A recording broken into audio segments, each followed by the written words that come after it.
Hello fellow adventurers, Ryan here from D&D Awakening. Join us on our travels today with a new D&D story. Before we begin, why not subscribe for daily D&D content, and please feel free to show the channel some additional support if you find yourself liking the video by hitting that like button and maybe leaving a comment below.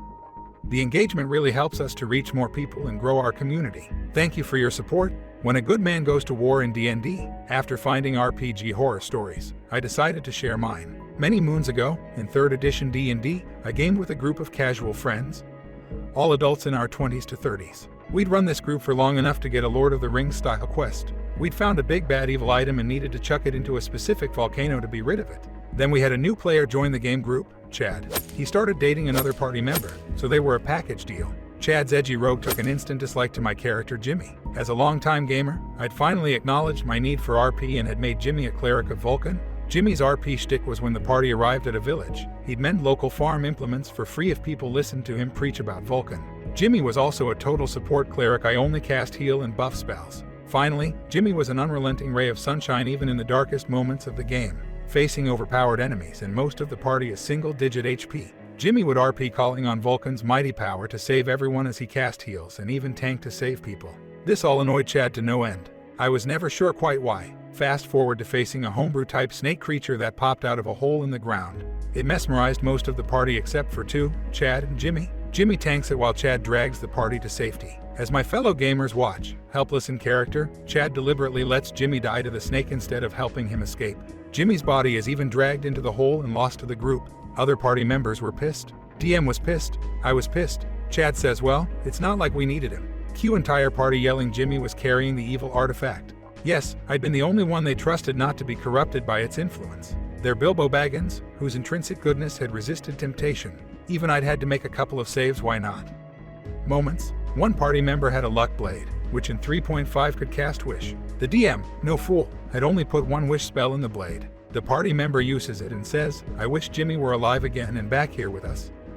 Along with the artifact, DM pulls me into another room. He sits me down and says, look, I'm pissed, you're pissed, and Chad needs a lesson. Can I twist this wish spell? What you got in mind? Jimmy comes back to life but has been corrupted by the artifact and is now its servant. He's going to take on the party. Fuck yeah. What follows is me being restored to life. Party has no idea I'm evil. We continue on and bed down for the night. Jimmy takes last watch. Chad is confused by Jimmy's total lack of anger. Come 4 a.m., Jimmy wakes up with all his spells available and enacts his master plan. Heading slightly away from the party to a nearby rock ridge, he summons a pack of fiendish wolves. Then he casts silence on an arrow and fires it into the party's sleeping area. Note to 5e only players, yes, silence could be cast on objects, with the party unable to hear them coming, and spellcasting mostly cut off.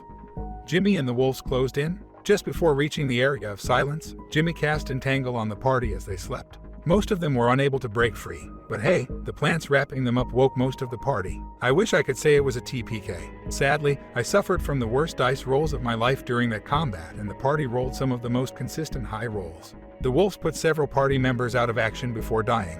Jimmy managed to do a fair amount of damage, with spells like Inflict Moderate Wounds. Realizing I wasn't quite going to be able to win, Jimmy used Bestow Curse and Blindness on the last party members standing, Fighter and a Ranger, as I recall, and fled into the night with the evil artifact. The party was not able to chase him because guess who they'd all been relying on for all healing? Yup, the DM ruled that he escaped into the wilderness and the quest failed. Several apologized for Chad. A couple were shocked that Jimmy had been capable of dealing that kind of damage all by himself.